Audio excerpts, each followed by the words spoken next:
السلام عليكم، اهلا بيكم في فيديو جديد. النهارده هنعمل مع بعض لقمة القاضي او الزلابية او العوامة او اللقيمات على حسب ما بتسموها. هعملها معاكم بطريقة سهلة وبسيطة وبمقادير مظبوطة، ان شاء الله تنجح معاكم من اول مرة. تشوفوا قد ايه هتطلع معاكم هشة ومقرمشة من بره وطرية من جوه، وبجد طعمها رائع. كمان هقول لكم على طريقة سهلة جدا للتشكيل، ازاي تطلع معاكم بالشكل المظبوط وكلها قد بعض. كنت عملت معاكم فيديو قبل كده قلت لكم فيه طريقتين مختلفتين من التشكيل، هسيب لكم اللينك بتاعه في اعلى الشاشة وفي صندوق الوصف، وشوفوا انهي طريقة اسهل لكم وتقدروا تجربوها. تابعوا بقى الفيديو الاخر، وما تنسوش لو الفيديو عجبكم تعملوا لايك، ولو لسه مش مشتركين في القناة يا ريت تشتركوا وتفعلوا الكل عشان يوصلكوا كل اشعارات فيديوهاتي الجديدة. ويلا نشوف وصفتنا النهاردة هنعملها ازاي. ودي المقادير اللي معايا اول حاجة 450 جرام من الدقيق المنخول بما يعادل 3 اكواب وتلت من الاكواب المعيارية. بخلي معايا 3 كوبايات ونص بزيادة عشان لو العجينة محتاجة شوية دقيق اكتر، لانها بتختلف من نوع دقيق لتاني، فنخلي معانا شوية دقيق زيادة افضل. معايا كمان 3 معالق كبار من النشا او باكو نشا، معلقتين كبار من لبن بودرة، ربع كوباية من الزيت، ومعلقة ونص كبار من السكر، ومعلقة ونص كبيرة ممسوحة من الخميرة، ونص معلقة صغيرة من البيكنج باودر، ورشة ملح، وكوبايتين مية دافية برضو بالأكواب المعيارية اللي هما 450 ملي من المية. ومعايا كمان فانيليا، ممكن نستخدم الفانيليا السايلة أو الباودر. أول حاجة هبدأ أجهز الشربات. في كسرولة على النار هضيف كوبايتين من السكر، عليهم كوباية من المية. الشربات بتاعي تقيل، هسيبهم يغلوا على النار لحد ما السكر يدوب. هعصر عليهم عصرة ليمونة صغيرة ومعلقة صغيرة من عسل النحل عشان ما يسكرش، ممكن ما نضيفهاش. وههدي النار عليهم لمدة 5 دقايق واسيب الشربات بتاعي يتقل، وبعدين هطفي عليه النار واحطه في بولة واسيبه يبرد قبل ما اضيف عليه لقمة القاضي. في بولة بقى هضيف المية معاها السكر والخميرة واقلبهم كويس. لو مش واثقة من الخميرة بتاعتي هسيبها تخمر شوية، لو انا مجرباها قبل كده خلاص هبدأ اضيف بقية المقادير على طول. انا هنا ضفت النشا وقلبتها كويس، وكمان لبن البودرة، وبدمج كل المكونات مع بعض. وبعد كده هحط كام نقطة من الفانيليا، وهبدأ ان انا اضيف الدقيق تدريجيا. هضيفه تقريبا على 3 مرات، احط جزء كده وابدأ ان انا اقلبه عشان يندمج معايا من غير ما يعمل تكتلات. وكده بالمضرب اليدوي هبدأ ان انا اقلبه. بعدين هضيف البيكنج باودر والملح وادمجهم مع باقي الخليط. زي ما انتم شايفين العجينة طبعا خفيفة خالص معايا لسه. هبدأ اضيف شوية من الدقيق واسيب اخر جزء. زي ما قلت لكم انا بخلي معايا حوالي معلقتين دقيق كده احتياطي، فهبدأ اقلب العجينة هلاقيها لسه سايلة كده وبتنزل من المضرب، لا كده محتاجة شوية دقيق كمان. اخر حبة دول بحطهم بحرص شديد. هبدأ كده اقلب الخليط معايا. اول ما احسه ان هو تقل خلاص في المضرب هبدأ بقى ان انا اضيف الزيت وابدأ ان انا اشتغل بايدي. هبدأ ارب العجينة او التها بالشكل اللي انتوا شايفينه ده باطراف صوابعي كده. هبدأ ان انا اربها كده. هفضل اعمل الحركة دي حوالي 5 أو 10 دقايق كده لحد ما احس ان العجينة نعمت معايا. ودي كمية الدقيق اللي فضلت معايا. زي ما قلت لكم العجينة دي بتاخد معايا 450 جرام من الدقيق ل 450 ملي من المية بالظبط. هنا بقى بعد ما خلصت عجن في العجينة غطيتها وهسيبها ساعة ساعة ونص لحد ما ترتفع معايا. لو طبعا المدة دي لو في الشتاء، لو في الصيف ممكن تاخد معايا نص ساعة ساعة الا ربع. هنا غطيتها بفوطة وحطيتها اخر 5 دقايق تقريبا على حمام مائي عشان يعني تنجز معايا اكتر في الخمر. وبعد ما اختمرت بالشكل ده جبت الاسباتولا كده وبدأت ان انا اطلع الهواء اللي فيها وارجعها لحجمها الطبيعي.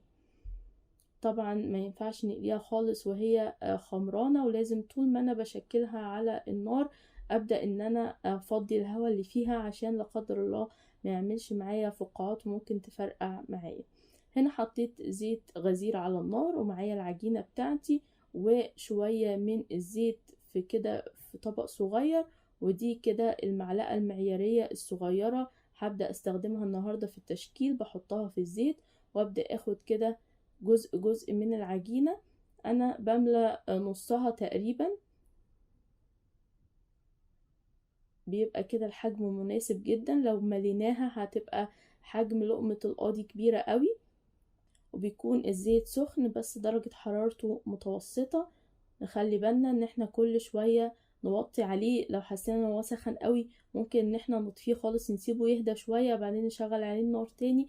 ما نسيبش الزيت يسخن زيادة عن اللزوم، لانه هيخلي لقمة القاضي تاخد لون من بره وتبقى من جوه نية ولسه ما استوتش. هتحمر معانا بسرعة وهي لسه ما انتفختش ولا استوت من جوه. زي ما انتوا شايفين كده الحجم معايا اتظبط. ممكن اول كام واحدة كده تطلع كبيرة شوية، تطلع مش مظبوطة، لحد ما نظبط كده ايدينا والحجم اللي احنا عايزينه بالظبط. زي ما انتوا شايفين كده انا بطلعها لونها ابيض يا دوبك كده متشمعة ولونها فاتح، اخده بس كده قوام من بره. بس لسه ما بسويهاش التسوية النهائية دلوقتي، بس بخليها نص سوا عشان هرجعها اقليها مرة تانية. بطلعها على طبق كده بفردها، نحاول ان احنا ما نحطهاش على بعض على قد ما نقدر، ان احنا نفردها عشان شكلها ما يبص مني. هكمل كل الكمية بالشكل ده. زي ما انتم شايفين بطلعها لونها فاتح يا دوبك كده اخده لون اشقر خفيف خالص. وزي ما قلنا بنطلعها نفردها على طبق، ما بنحطهاش فوق بعض. هبدأ كده انزلها في الزيت مرة تانية، والزيت برضو بتكون درجة حرارته متوسطة، يعني دافي مش سخن، مش اخد درجة حرارة عالية عشان برضو ما تاخدش لون على طول من غير ما تستوي من جوه. هبدأ كده اقلبها واحدة واحدة لحد ما تاخد لون اشقر قوي. برضو ده كل ده بيساعد على قرمشة لقمة القاضي بتاعتي، وصدقوني مش هتبقى شاربة زيت خالص، وهتشوفوها معانا في الاخر. وكل ما كانت مقرمشة كل ما كان قوامها متماسك، ولما احطها في الشربات تستحمل الشربات بتاعي. انا بطلعها بسيبها كده كام دقيقة، ما بحطهاش في الشربات على طول. انا عن نفسي قليت الكمية كلها وبعدين بدأت ان انا انزلها في الشربات، لاني ما بحبهاش شاربة شربات كتير. بس طبعا دي على حسب تفضيل كل واحد. لو انتوا بتحبوها شاربة شربات اكتر من كده يعني ما تستنوش عليها زي كده لحد ما تخلصوا قلي، لا، تاخدوا شوية شوية تقعدوهم كده كام دقيقة وتبدأوا ان انتوا تنزلوهم في الشربات. زي ما شفتوا قوام الشربات تقيل ازاي. هبدأ كده احط فيه لقمة القاضي. برضو ممكن ان انتوا تسيبوها على حسب ما تفضلوا، دقيقة 2 3 على حسب ما بتحبوها شاربة شربات اكتر. انا هنا يدوبك قلبتها كده كام تقليبة وشلتها على طول. انا بحبها بس متغلفة بالشربات، ما بحبهاش تبقى شاربة شربات قوي. فانا اكتفيت بصراحة بكام تقليبة كده وشلتها على طول. هكمل كل الكمية بالطريقة دي.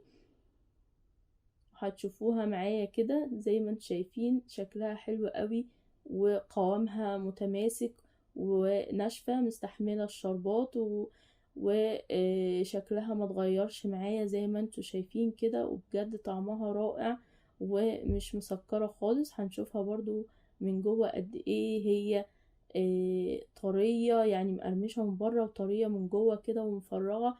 وزي ما قلت لكم لو سبتوها في الشربات هتبقى كده كلها من جوه شربات، بس انا بفضلها كده يعني بتبقى اخف وتسكيرتها اقل. اتمنى تكون الوصفة بسيطة وتعجبكم وتجربوها. ما تنسوش بقى لو الفيديو عجبكم تعملوا لايك، ولو لسه مش مشتركين في القناة ياريت تشتركوا. السلام عليكم ورحمة الله.